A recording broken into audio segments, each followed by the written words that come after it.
నమస్కారం. ఆధ్యాత్మిక సుధాసాగరం ధర్మ సందేహాలు కార్యక్రమానికి స్వాగతం.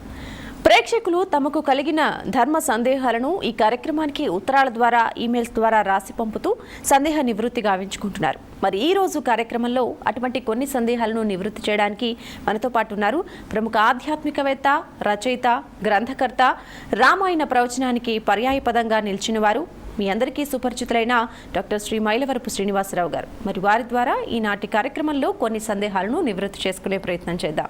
గురుగారు నమస్కారం. నమస్కారం. గురుగారు, ముందుగా మొదటి ఉత్తరాన్ని చూద్దామండి. మచిలీపట్నం నుండి శీర్షిక గారు రాస్తూ ఉన్నారు. రాత్రిపూట సూర్య భగవానుని ఆరాధన చేయవచ్చా? లోకం చాలా చిత్రంగా నడుస్తూ ఉంటుంది. సూర్యుడు అంతా పగలుంటే రాత్రి వేళ చేయొచ్చా? పగలంతా చేసేసినట్టు, ఆ చేసే సమయం ఏదో సరిపోనట్టు, రాత్రి కూడా చేసేద్దాం అనే ఆలోచనకు వచ్చినట్టు. ఎందుకు ఆలోచన? ఉజ్జంతమస్తయ్యంతం ఆదిత్యమభిధ్యాయన్ కుర్ణుండాంహణా విద్వాన్ సకలం భద్రముశ్రుతే సావాదిత్యో బ్రహ్మేతి బ్రహ్మైవ సన్ బ్రహ్మ ఆప్యేతి ఏం వేద అసావాదిత్యో బ్రహ్మ. అంతరం తెలియజేస్తుంది. ఉదయించేటటువంటి సూర్యుడిని, ఆ పైన బాగా బాగా బాగా పైకి వస్తున్నటువంటి సూర్యుడిని, అలాగే మధ్యాహ్న కాలపు సూర్యుడిని, అస్తయంతం అస్తమిస్తున్నటువంటి సూర్యుడిని, ఇలా చేయాలి.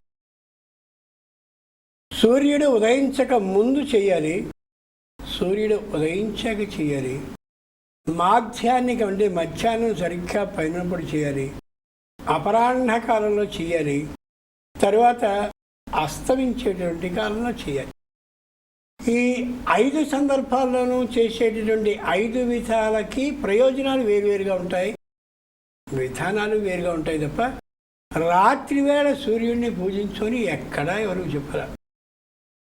ఆదిత్య హృదయ స్తోత్రానికి కానీ వెళ్ళినట్లయితే రశ్మిమంతం సముద్యాతం దేవాసుర నమస్కృతం పూజయస్వ వివస్వాతం భాస్కరం భువనేశ్వరం. రశ్మిమంతం సముద్యాతం.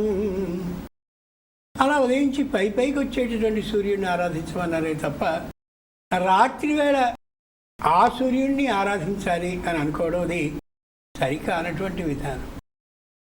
ఏది చెప్పారో అది చేస్తే చాలు బతుకి.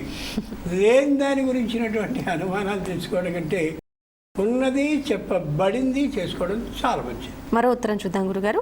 రాజమండ్రి నుండి శ్రీనివాస్ గారు రాస్తున్నారు. ఇంట్లో బాణలింగం ఉంటే పూజా విధి విధానాలు ఏంటి తెలియజేయగలరు? ఇంట్లో బాణలింగం ఉన్నా, సాలగ్రామం ఉన్నా, స్ఫటిక లింగం ఉన్నా, ఏ విధమైన లింగం ఉన్నప్పటికీ కూడా అవకాశం చేసుకుని నమక చమక పూర్వకంగా సాక్షాత్తు శంకరుడికి అభిషేకాన్ని చేసి తీరాలి. ఒకవేళ అవకాశం మనకి లేదా, చాలామంది సంపన్నులైనటువంటి వాళ్ళు శివలింగాన్ని ఇళ్లలో పెట్టుకున్న వాళ్ళు ఆ కుల పురోహితుడిని పిలిచి వాళ్ళ ఇంటికి సంబంధించిన పురోహితుడిని పిలుచుకుని స్వయంగా వాళ్ళ చేత అభిషేకాన్ని చేయించి తీర్థాన్ని తీసుకుంటారే తప్ప అదేదో శివలింగం అక్కడ ఉంది కదా అని చెప్పి ఊరికే దండం అలా పెట్టేసుకుని వెళ్ళిపోవడం మాత్రం చెయ్యరు. ఓ సంతానాన్ని మనం కంటూ ఉన్నటువంటి సందర్భంలో సంతానానికి సంబంధించిన విద్య, వాళ్ళ యొక్క విద్య అభివృద్ధి, వాళ్ళకి సంబంధించిన ఆరోగ్యం, వాళ్ళకి సంబంధించిన బట్టలు, పుస్తకాలు అన్నీ ఎలా అయితే మనం ఏర్పాటు చేయడానికి సిద్ధపడి సంతానానికి అంటామో, అలాగే ఓ శివలింగాన్ని తెచ్చుకునేటటువంటి సందర్భంలో కూడా మనం అభిషేకాన్ని చేయగలమా? మనకది సాధ్యమేనా? మన పురోహితుడు ఇంటికి వచ్చి చేయమంటే చేస్తాడా? ఒకవేళ ఆయన చేసినట్టయితే మనం ఆ స్తోమత మనకుందా? ఇవన్నీ ఆలోచించుకుని తెచ్చుకోవడం మంచిది తప్ప చెక్ చేసుకున్న తర్వాత ఈ ఆలోచన మాత్రం సరికాదు. ఇది పూర్వం మనం అనేక పర్యాయాలు చెప్పాం. కాబట్టి శివలింగం ఉంటే నిశ్చయంగా అభిషేకం చేయబడవలసిందే. మాకు అభిషేకం రావండి, ఓ నమ శివాయతో 100 నిమిషాలు నేను చేస్తాను. శివలింగానికి కావలసినటువంటి అమోఘమైన ఆహారం అంటే నైవేద్యం కాదు, శివలింగానికి చేయబడవలసినటువంటి ఆ చేయవలసిన అభిషేకం ఏదైతే ఉందో అది శివలింగానికి సంబంధించిన ఆహారం అవుతుంది కాబట్టి అభిషేకం చేయబడవలసిందే, అనుమానం లేదు. మరొక ఉత్తరం చూద్దామండి. శ్రీకాకుళం నుంచి అప్పల నరసయ్య గారు రాస్తున్నారు. రకరకాల పూజా సామాగ్రి కొని దైవ దర్శనం చేస్తే మంచిదా, అదే డబ్బును హుండీలో వేస్తే మంచిదా? పత్రం పుష్పం ఫలం తోయం యో మే భక్త్యా ప్రయచ్చతి తమహం భక్షుపహృతం అశ్నామి ప్రియతాత్మనః. భగవద్గీతలో చెప్పాడు. పత్రం పుష్పం, పత్రాలు, పుష్పాలు, ఫలాలు, తోయం జలం. ఇవి కానీ ఎవరైతే భక్త్యా ప్రయచ్చతి, హృదయపూర్వకమైన భక్తితో ఎవరిస్తారో వాళ్ళకి సంపూర్ణమైనటువంటి సౌకర్యాలని ఇస్తాను అని సామాన్య అర్థం. పత్రం అంటే ఆకులు తీసుకొచ్చి పోసేయడం, పుష్పం అంటే ఎక్కడెక్కడ పువ్వులో తెచ్చేయడం, ఫలం అంటే బాగా ఖరీదైనటువంటి పండ్లన్నింటినీ పెట్టడం, తోయం అంటే చాలా పరిశుభ్రమైనటువంటి జలాన్ని అభిషేకాన్ని చేయడం అనేది పై అర్థమే అయినా నిజమైన అర్థం అది కాదు. పత్రం, హృదయం పత్రాకారంలో ఉంటుంది. రావి పత్రం ఏ ఆకారంలో ఉంటుందో అలా ఉంటుంది హృదయం. కాబట్టి ఆ హృదయాన్ని స్వయంగా భగవంతుడికి అలా అంకితాన్ని చేస్తూ పూజ చేస్తే అది భక్తిపూర్వకమైనటువంటి అర్చన అవుతుంది. భగవంతుడి మీద అలా ఏర్పాటు చేసుకోవాలి. అంత సమయం ఉన్నప్పుడు మాత్రమే పూజ చేయి, దొంగ పూజ మాత్రం చేయి. ఇదిగో ఈవేళ నాకు ఈ గంట సేపు ఈ పూజకి అవకాశం ఉందా అని ఆలోచించుకుని గంట సేపు లేదు మాని రేపటి రోజున గంట సేపు ఎప్పుడు దొరుకుతుందో చూసుకుని చేయి. పుష్పం, పుష్పం అంటే మంత్ర పుష్పం. ధాత పురస్తాద్ జముదా జహార చివర చదువుతారు. అంటే మంచి మంత్రపూర్వకమైనటువంటి పుష్పాన్ని సమర్పించగలిగిన శక్తి, సమయము నాకుందా ఆలోచించుకోవాలి. అటువంటి మంత్రపుష్పాన్ని సమర్పించగలగాలి. ఫలం, మొత్తం పూజ అంతా అయిపోయిన తర్వాత ఏతత్ ఫలం సర్వం శ్రీ పరమేశ్వరార్పణమస్తు. ఇదేంటండి పూజ ఖర్చు నేను పెట్టాను, సమయాన్ని నేను పెట్టాను, ఇంత శ్రమ నేను పడ్డాను, ఈ ఫలం కాస్త ఆయనకి ఇస్తే ఏమిటి, ఆ ఆలోచన లేకుండా పూజా ఫలాన్ని భగవంతుడికి ఇయ్యగలను అనేటటువంటి ఆ ధైర్యం, శక్తి ఉన్నట్లయితే అది నిజమైన హృదయపూర్వకమైన భక్తి. మనం దగ్గర ఉంచుకున్నటువంటి తపఫలం వల్ల ప్రయోజనం లేదు. శ్రీమద్ రామాయణంలో రామచంద్రుడు వెళుతూ 14 సంవత్సరాల పాటు ఆరణ్య ప్రాంతాల్లో తిరిగి అందరు మహర్షుల దగ్గర తపశ్శక్తిని యాచించి తీసుకున్నాడు. ఆయన నప్రతిగ్రహీత క్షత్రియుడు కాబట్టి దేన్ని దానంగా తీసుకోకూడని జాతికి చెందినవాడు. అయినా సరే తీసుకున్నాడు. మొట్టమొదటి తీసుకున్నటువంటిది అహల్య దగ్గర నుండి తపశ్శక్తి. అంచేత అహల్య తప్పు చేయలేదు. ఇలా మొత్తం అందరి దగ్గర తపశ్శక్తిని యాచించి తీసుకున్నటువంటి శ్రీరామచంద్రుడు ఆ తపశ్శక్తిని రావణ వధ కోసం వినియోగించాడు. అంచేత మనం తపశ్శక్తిని కానీ పరమేశ్వరుడికి అలా సమర్పించినట్టయితే ఆయన బహుళ ప్రయోజనాన్ని చేస్తాడు. అందరికీ సంబంధించిన అన్నింటినీ చేస్తాడు. లౌకికమైన ఉదాహరణలు అయితే 5 పిల్లలు ఇంట్లో ఉన్నట్టయితే నాన్నకి అందరి జీతము తీసుకొచ్చి నాన్నకే కానీ ఇచ్చినట్టయితే ఆయన మొత్తం అందరి యొక్క క్షేమాన్ని చూస్తాడు. నా ఒక్క జీతం నేనే అని కానీ అనుకున్నట్టయితే ఏ 2వ వాడికో 5వ వాడికో ఏదైనా తేడా ఉన్నట్టయితే ఏమీ జరిగేటటువంటి అవకాశం ఉండదు. అంచేత పత్రం, పుష్పం, ఫలం పరమేశ్వరుడికి సమర్పించాలి. తోయం, దానాన్ని చేసేటటువంటి సందర్భంలో తుభ్రిమహం సంప్రదదే నమమ. నీకు దానం చేస్తున్నానయ్యా, నమమ. ఇక నేను మళ్ళీ దాని మీద అధికారం కలిగిన వాడిని కాను అని దానం చేయడం ఏదైతే ఉందో అది దానం. ఆ దానం చేసే సందర్భంలో జలాన్ని అలా చేతి మీదుగా విడుస్తారు. అంచేత పత్ర, పుష్ప, ఫల, తోయాలని ఏవైతే ఉన్నాయో వాటిని సమర్పించడం సరైనటువంటి విధానం. అనేకమైన పూజా విధానానికి సంబంధించిన సామగ్రులు అన్నారు. ఎక్కడెక్కడో కాశీదారాలు అమ్మేస్తుంటారు. ఇది కానీ శంఖం చక్రం ఉన్నాయండి, అలాగే రేకు ఏవో ఉన్నాయండి, కాళ్ళు చేతులు ఉన్నాయండి. కాళ్ళు చేతులు వెంకటేశ్వర స్వామి హుండీలో వేస్తే కాళ్ళకి చేతులకి దెబ్బలు తగలవండి, ఏవేవో చెప్పేస్తుంటారు. ఇవన్నీ నిజాలు కావు. ధైర్యంగా చెప్దాం. మనం భగవంతుడికి సంబంధించినటువంటి నామాన్ని మనం కానీ చేస్తూ ఉన్నట్టయితే ఆ శక్తి ముందు ఈ రేకులు, ఈ దారాలు ఇవి ఏవి కావు. భగవంతుడి యొక్క మరణం ఏదైతే చేస్తావో మంత్రపూర్వకంగా అది మాత్రమే మనల్ని రక్షిస్తుంది. అంచేతనే మననాత్ త్రాయతే, ఎంత మననం చేస్తే అది రక్షిస్తూ ఉంటుంది తప్ప ఈ లౌకికమైనటువంటి వస్తువులు కాదు. వారు అడిగిన ప్రశ్నలు ఏమిటంటే ఈ సామగ్రి అంతా కొనడం మంచిదా లేకపోతే హుండీలో వేసేస్తే మంచిదని. హుండీలో వేస్తే ఈ ఆనందం కలుగుతుందా? హుండీలో వేస్తే ఆనందం కలగదు. ఈ వస్తువులు ఏవైతే మీరు స్వీకరించదలిచారో తెచ్చుకోదలిచారో ఆ వస్తువుల వినియోగం మీ కళ్ళ ఎదురుగుండా జరుగుతూ ఉండే ఆనందం ఎంతగా ఉంటుంది. పత్రాలు తెచ్చాం, బిలవ పత్రాలు, చక్కగా అర్చన చేస్తున్నాం, ఎంత ఆనందం ఉంటుంది. పుష్పాలను తెచ్చాం, భగవంతుడికి అర్చన చేస్తున్నాం, ఎంత సంతోషం ఉంటుంది. అలాగే ఫలాలను తెచ్చి నైవేద్యాన్ని పెడుతున్నాం, ఎంత సంతోషం కలుగుతుంది. అంచేత తెచ్చేటటువంటి వస్తువులని ఎంతెంతో పెద్ద ఖరీదైనవి కాకుండా మనకి శక్తికి మించకుండా ఉండే వాటిని తెచ్చి వాటిని సత్ వినియోగంగా భగవంతుడికి అలా వినియోగించుతూ ఉంటే నేను ఈ విధంగా ఈ వస్తు ద్రవ్యాలతో పూజ చేయగలనే తృప్తి కలుగుతుంది. దాన్ని తీసుకెళ్ళి హుండీలో వేసేస్తే ప్రయోజనం ఏమాత్రం ఉండే అవకాశం ఉండదు. ఇలా చేయడం మంచిది తప్ప అది సరికాదు. మరి మరొక ఉత్తరం చూద్దాం గురుగారు. నార్కెట్పల్లి నుంచి మల్లేష్ గారు రాస్తున్నారు. ఏలినాటి శని పూర్తయిన తర్వాత కూడా శని ప్రభావం మనిషిని బాధిస్తుందా? ప్రతి వ్యక్తి జీవితంలోనూ 3 సార్లు వస్తుంది, అధమపక్షం 2 సార్లు వస్తుంది. ఏలిన నాటి శని రావడం చాలా చాలా మంచిది. ఈ మాట వినగానే అబ్బో ప్రేక్షకులు ఏమిటి ఇలా చెప్తున్నారు అనిపిస్తుంది. ప్రతి వ్యక్తికి ఒక అహంకారం ఉంటుంది.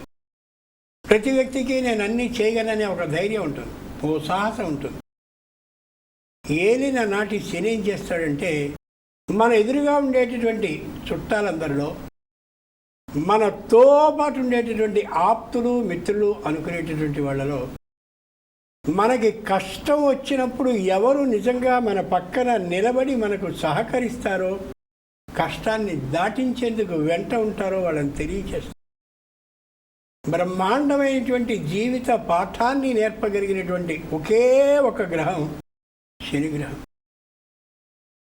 ఎంత అనుకున్నామండి, కుటుంబంలో ఎంతో గొప్పవాడు అని అనుకుని చివరికి చూడండి ఏం చేశాడు అంటుంటారేమో ఉదాహరణకి. అలాగే ఆవిడ చాలా చాలా గొప్పదని అనుకున్నామండి, చివరికి నాకు ఇంతటి ఇబ్బందిని కలిగించింది అనుకుంటాం. అలా ఎవరెవరు ఏ విధమైనటువంటి సహాయాన్ని చేస్తారో, ఎవరెవరు ఏ విధమైన అపకారాన్ని చేసే బుద్ధితో ఉన్నారో స్పష్టంగా తేల్చి చెప్పేటటువంటి గ్రహం ఆయన. వసంతకాలే సంప్రాప్తే కాకః కాకః పికః పికః.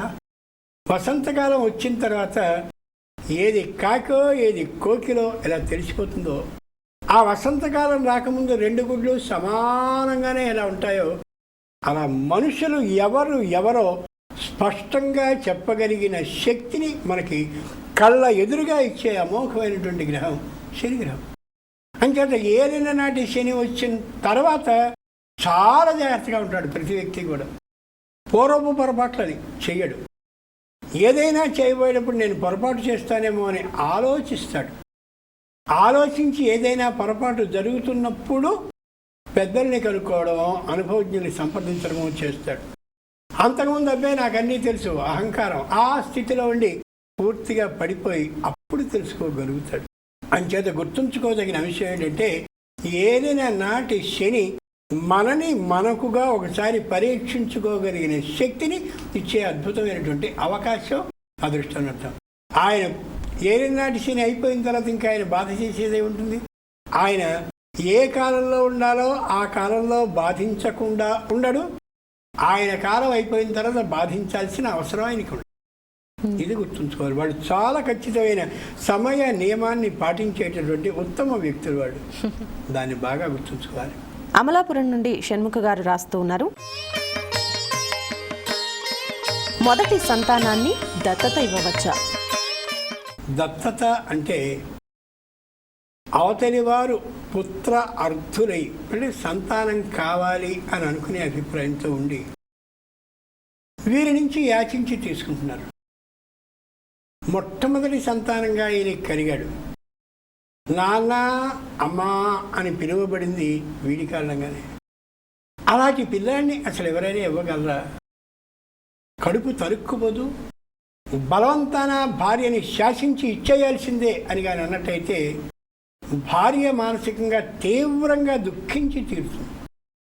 ఆ దుఃఖం ఏదైతే స్త్రీ నుంచి వస్తుందో, స్త్రీ అంటే భార్య, ఆ భార్య నుండి వచ్చేటటువంటి మానసిక అనుతాపం, దుఃఖం ఎవరైతే దత్తతని తీసుకున్నారో వాళ్ళకి ఆనందాన్ని కలిగించాలి. ఒకే యథార్థాన్ని గమనించాలి.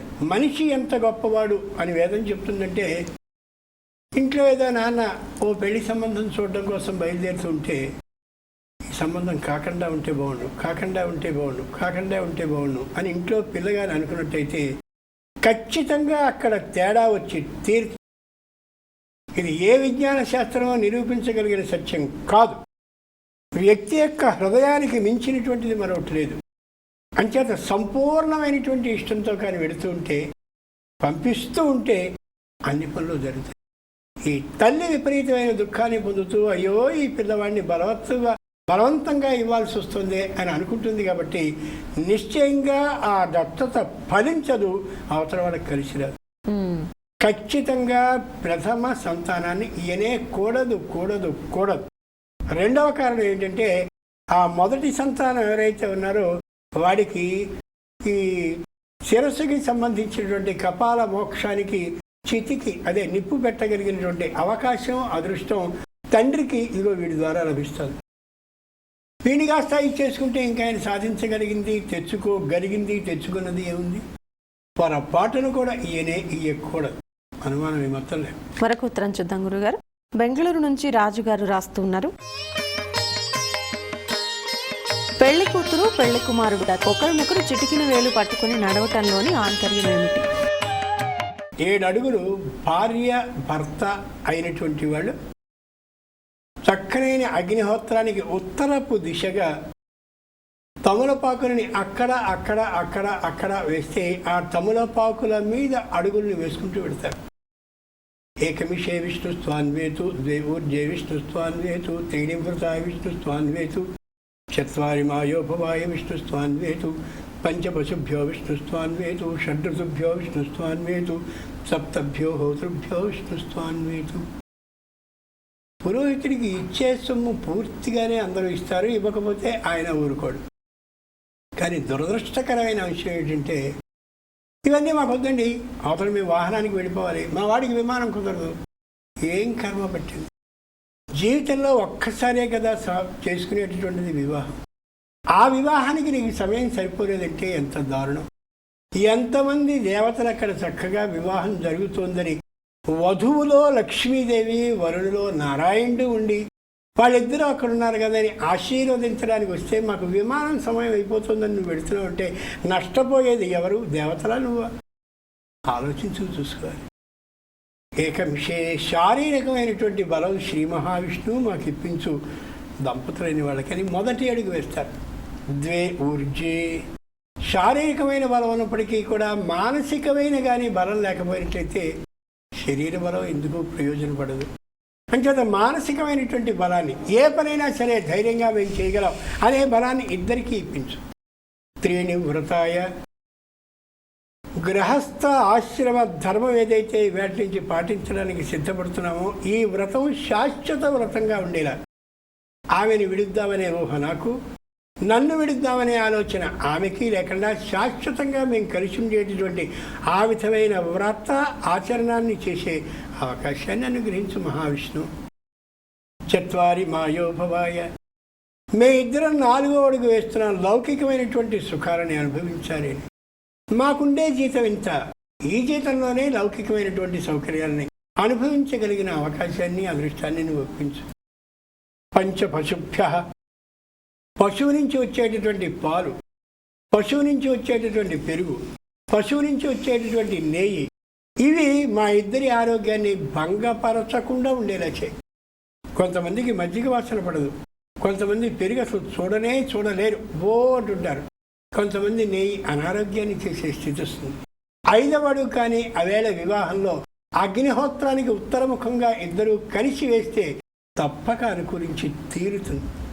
షట్ ఋతుభ్య 6వ అడుగుని ప్రతి ఋతువులోనూ వచ్చే ఆకు, ప్రతి ఋతువులోనూ వచ్చే పిండి, ప్రతి ఋతువులోనూ వచ్చే కాయ, ప్రతి ఋతువులో వచ్చే ఫలం మాకు ఏ విధమైన అనారోగ్యాన్ని కలిగించకుండుగాక. కొంతమందికి మల్లెపూల వాసన పడదు, కొంతమందికి ఒక ఫలం పడదు, కొంతమందికి తుమ్ములు వచ్చేస్తూ ఉంటాయి ఏదైనా తింటూ ఉంటే. ఇవి లేకుండా చేయాలంటే అగ్నిహోత్రానికి ఉత్తరంగా వేసేటటువంటి ఆ 7 అడుగులు సప్తపది ఏదుందో ఆ రోజున అలా 6వ అడుగులు వేయించుకున్నారు. సప్తభ్యో హోతృభ్య.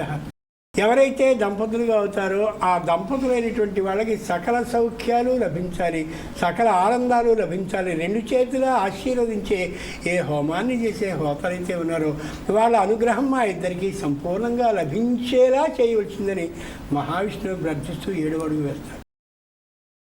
చిట్ట చివరికి అధాస్యై దక్షిణేన నీచ ప్రత్యేకంగా ఒక మంత్రం ఉంది. నాకు అబ్బాయే కలగాలి అని కానీ అనుకున్నట్టయితే పురుషుడు అంగుష్టాన్ని పట్టుకోవాలంటే ఈ బొటన వేలిని పుచ్చుకుని తరువాత 4 వేళ్ళని పట్టుకోవాలి.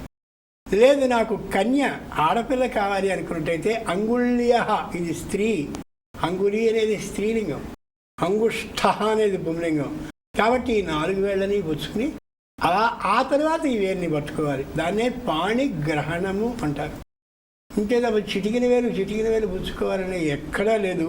ఎవడో సినిమా వాడు నేర్పాడు, అబ్బో సినిమా వాడు నేర్పాడంటే ఇంకేమన్నా నా వేదం కంటే ఇదే ఎక్కువ అని మన వాళ్ళందరూ చేస్తారు. ఈ పిచ్చితనం పోతే తప్ప మనం నిజంగా హైందవ సంప్రదాయాన్ని అనుసరించినటువంటి వాళ్ళం కాలేము. ఎక్కడికెక్కడ చేసేటువంటి ప్రకటనలో కూడా చిటికిన వేలు పుచ్చుకు వాళ్ళు ఇద్దరు తిరుగుతూ ఉండడం, హోమం చుట్టారా, కాబట్టి చిటికిన వేలు పుచ్చుకు తిరగాలని అందరూ అనుకుంటూ ఉండడం ఎంత దారుణం. గురుగారు, ప్రేక్షకులు అడిగిన ప్రతి సందేహానికి కూడా సామాజిక అంశాలని జోడిస్తూ వేదయుక్తంగా మంత్రయుక్తంగా వాటికి సవివరమైన సమాధానాలు తెలియజేసినందుకు ధన్యవాదాలండి.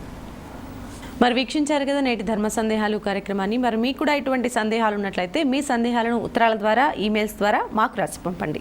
మా చిరునామా ధర్మ సందేహాలు, కేర్ ఆఫ్ భక్తి TV, road number 92, Jubilee hills, Hyderabad 5,96,000. మా ఈమెయిల్ ఐడి bhaktihyd@gmail.com. ఇది ఇవాల్టి కార్యక్రమం. మరో కార్యక్రమంలో మళ్ళీ కలుద్దాం. నమస్కారం.